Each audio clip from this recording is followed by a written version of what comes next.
The BILT Mastercard, one of my favorite and most unique credit cards I have in my entire credit card rotation. But as of late, it feels like all we're getting is grim and negative news on this entire ecosystem. And in this video, we're going to talk about a sneak devaluation that just occurred to BILT Rent Day, as well as the future outlook on this credit card as a whole after these nerfs. Now, before we hop into that content, guys, feel free to smash that subscribe button as it directly supports my channel, and I release credit card content on a regular basis. The BILT Mastercard is most known for being the first credit card in the credit card industry that allows you to make rental payments and waive that pesky 3% transactional charge that normally comes with this payment. Not only that, they're going to give you a 1% back in the form of bill points when you pay your rent with this specific card.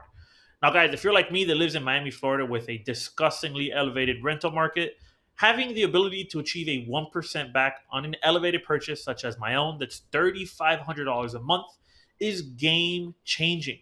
Being able to subsidize my rental payment and get $35 in bill points on a monthly basis, this is game changing, guys, because no other credit card in the industry will allow me to do this. But these groundbreaking benefits are beginning to get overshadowed by negative press that we're seeing as of late. Just this past June, we all saw the infamous Wall Street Journal article indicating that the relationship between BILT and Wells Fargo may be of strain.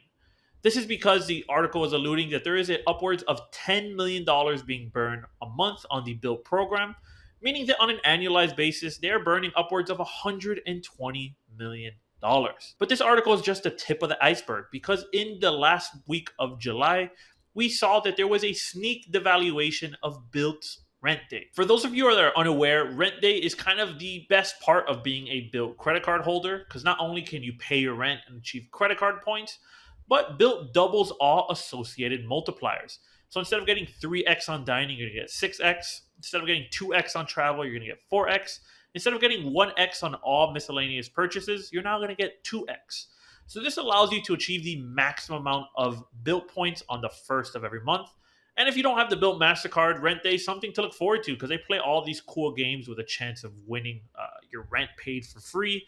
They also do exclusive transfer bonuses. They do event experiences, workout classes. So it's just something cool to look forward to if you are a BILT card member.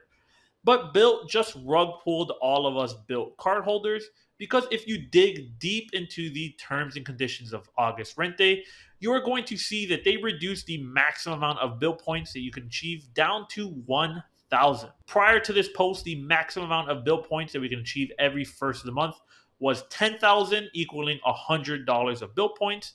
Now it only being $10. From a strictly mathematical standpoint, BILT just devalued their Rent Day promotion by 90%, with the new cap on BILT points being just $10 every first of the month. So if your credit card strategy revolved around the first of every month for the BILT MasterCard, you're going to have to do some serious revamping after this news. But in my personal opinion, guys, the worst part about this entire situation is that BILT never formally addressed their consumers. If we didn't do some digging into the terms of service for next month's Rent Day, we would have never figured out that our product is substantially getting devalued. And this is the worst part about losing trust to your consumers. Taking into account the negative press as well as these recent devaluations, what does the kind of future outlook look for the BILT MasterCard as a whole? And guys, from my personal opinion, with all the benefits that we still have active and taking into consideration these nerfs, I still think this is a keeper credit card. Now, the reason I say this is because you have to objectively look at the nerf as well. And if you are not someone that's spending $333 on dining the first of every month, if you are someone that isn't spending $500 on the 2x multiplier a month, then this nerf doesn't even pertain to you.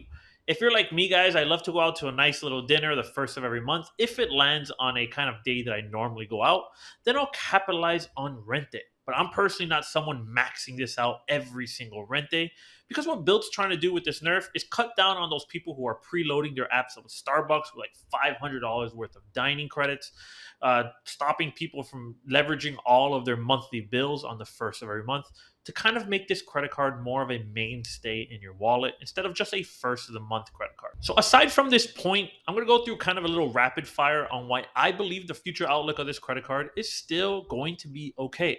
And number one, of course, is the rental payments. You're still allowed to achieve those credit card points when you pay your rent. And this is the only credit card on the market. So as long as I am a rental payment person, I will be having the BILT Mastercard in my wallet. Number two, the BILT Dining Neighborhood Program has recently expanded. So, living in Miami, Florida, I am consistently getting upwards of 5 to 6x on dining when I use my BILT MasterCard and dine out outside of the first of every month. Number three, you're allowed to link other credit cards and still capitalize on the neighborhood dining program. I'll throw up some screenshots on the screen, but when I dine at a BILT restaurant, I pay with my American Express Gold Card and I get 4x back on dining. And because it's a BILT dining program restaurant, I get an additional 3x in BILT points. So I'm getting upwards of 7x between two different ecosystems by just dining out, which I was already going to do. Moving on to the last and number four is BILT's transfer partner portfolio. In my opinion, BILT has one of the strongest transfer partner portfolio because they have access to the world of Hyatt. I personally value BILT points up there with Chase points because they're the only two ecosystems that has access to this transfer partner.